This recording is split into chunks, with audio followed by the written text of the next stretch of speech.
Aku baru first time tengok culture-culture Cina macam ni. Buat dorang nak halu. Itulah dia kena. Oh, dia kena puasa. So yang goyang tu bukan orang yang goyangkan.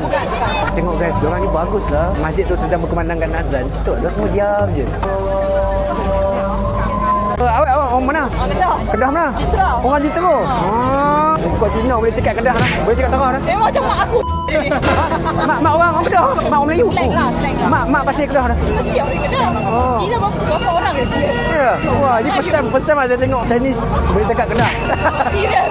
Serius tak main-main. Kita satu Malaysia. Satu Malaysia, satu bangsa. Yeah. Cik, kalau nak cakap sama-sama apa? Puyong kecil.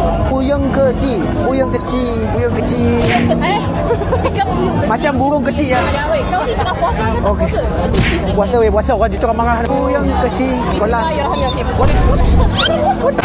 Allah. Satu.